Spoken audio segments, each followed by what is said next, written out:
Chapter 1, The Hook, midnight to 1 o'clock. Imagine you could rent a human being. Not a worker, not a performer, just a person. Someone who shows up, sits next to you, and does almost nothing. And in one specific ward of Tokyo, over 600 people do exactly that. They rent themselves out as background humans for strangers. But to understand why this even exists, you need to know what came first, and what it says about something hiding just beneath the surface of everyday Japanese life. In this video, we're going to look at who actually rents these people out, what the bizarre rules are that make this work, and at the very end, I'll show you the strangest request anyone has ever made through this service.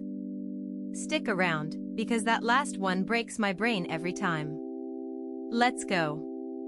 Chapter 2, What is Ossan Rental? 1 to 245.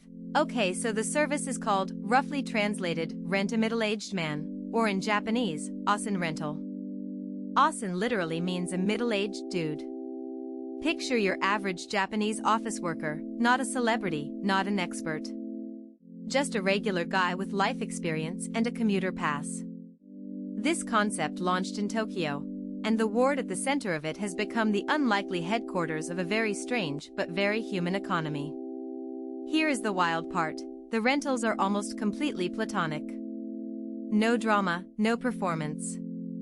You rent someone to walk with you, eat lunch with you, listen to you, or just exist near you. And the price? As low as 1,000 yen an hour in some cases, that's roughly $7 US. $7. For a human. Per hour. Now before you think this is some niche weird thing, hundreds of people have signed up as rentable humans. And tens of thousands of requests have been fulfilled. This is not a fringe experiment. This is a functioning, growing, deeply weird economy of human presence. Chapter 3, The Rules That Make It Strange, 245 to 430. Now here's where it gets genuinely fascinating, the rules. Because without the rules, this service would just be weird. With the rules, it becomes a mirror held up to Japanese society. Rule 1. The rentee, the person being rented, can refuse any request they're not comfortable with. No exceptions. Full stop. Rule 2. Romantic or physical contact is strictly off the table. This is not that kind of service. Rule 3. The conversation is entirely led by the customer. The rental person is essentially a responsive, warm, non-judgmental presence. Rule 4, and this one is my favorite, the rental person is not allowed to give advice unless specifically asked. Think about that. You rent a human being. You tell them your problems. And they just listen. No, have you tried journaling? No unsolicited suggestions. Just presence. And for thousands of people in Tokyo, apparently that's exactly what they need. Which brings me to the question I know you're already asking, who actually uses this service? And trust me, the answer is not what you'd expect. We'll get to that in a second, but first, I need to tell you about the man who started all of this. Chapter 4, The Man Who Rented Himself, 430 to 615. The person behind the original Ossan Rental concept is a man who, by his own description, had no special skills, no unique talent, and nothing particularly interesting to offer. He was a middle-aged office worker. And one day, he had a thought, what if someone just wanted to rent him? Not his expertise. Not his connections. Just his company. He posted an ad. And within hours, he had requests. The first clients? Students who wanted someone to sit with them while they studied. Lonely elderly people who just needed a walking companion. Office workers who wanted to eat lunch with another human being instead of alone at their desk. If this is the kind of story you've never heard before, the strange, quiet, surprisingly emotional side of Japan, subscribe. We find these every week, and this video is one of the tamer ones. The service spread. First by word of mouth. Then through media coverage. Then globally, because it turned out people all over the world found something both funny and deeply sad about its existence. But here in Japan, the reaction was different. Because the Japanese media immediately understood what this service was really about. It wasn't about being weird. It was about loneliness. And loneliness in Japan is a very specific, very documented, very quietly devastating thing. Chapter 5, Japan's Loneliness Economy, 6:15 to 8:15. Japan has a government minister whose entire job is loneliness. Let that land.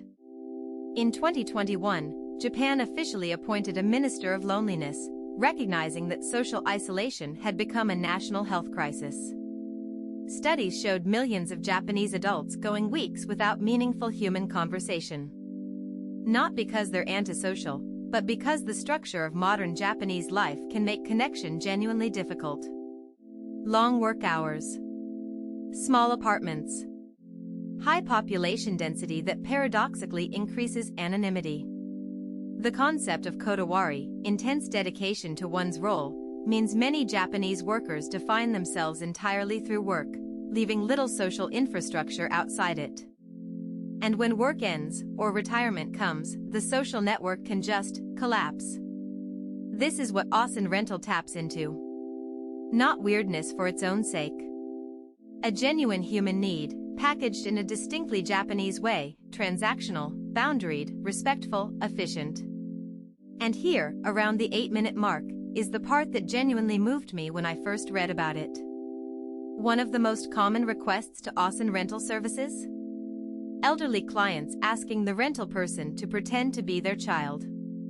Just for an afternoon. Just to have the feeling, briefly, of not being alone in a family sense. Of having someone who chose to show up. Some of those sessions end with the client in tears. Some end with the rental person in tears. And then they bow, say goodbye, and go back to being strangers. Chapter 6, The Strangest Requests, 8:15 to 10 o'clock. Okay, I promised you the strangest request. And we're here. Through various Ossan Rental services, some genuinely surreal requests have been documented. One customer rented a middle-aged man to come to their house and eat breakfast in silence across the table from them, every single morning for 3 months. Not talking. Just existing at the same table. Every day.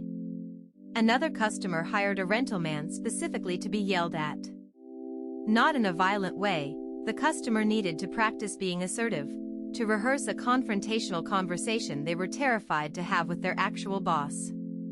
The rental man just nodded, took it, gave soft encouragement, and helped the customer practice until they felt ready.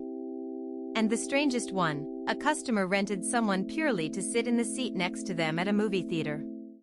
No conversation before. No conversation after. Just, don't let that seat be empty. That one sits with me. The rented presence wasn't even supposed to be felt. Just, not absent. There's something quietly profound in that. Chapter 7, What This Really Tells US, 10 to 11:30, Ossan Rental is bizarre. Genuinely, factually bizarre. But it's also one of the most honest things I've come across about what modern urban life actually feels like. In most countries, loneliness is something people are quietly ashamed of. You don't put a price on it. You don't formalize it. But Japan did. And somehow, in doing that, they made loneliness slightly less lonely. Because you called someone. They showed up. They sat with you. And that was real, even if it was temporary, even if it was paid for. The ward where most of these services are based has become something of an accidental cultural landmark, a place where the economics of presence play out daily in cafes, parks, and cinema lobbies. And the service keeps growing. New variations have appeared: rental friends, rental family members for special occasions, rental audience members who attend your amateur performance and clap. All of it pointing back to the same quiet truth: connection is a need, not a luxury. And sometimes people will pay $7 an hour just to feel like they're not entirely on their own. If that's strange, and it is, it's also very, very human. Subscribe if you want more stories like this. Not the surface version of Japan, the underneath version. The weird, the sad, the unexpectedly beautiful. We do this every week. And next week, we're going inside the world of Japanese shut-in cafes, where customers pay not to be spoken to, not to be looked at, and not to exist socially for an hour. It is the spiritual opposite of Ossan Rental, and it is every bit as fascinating. See you there.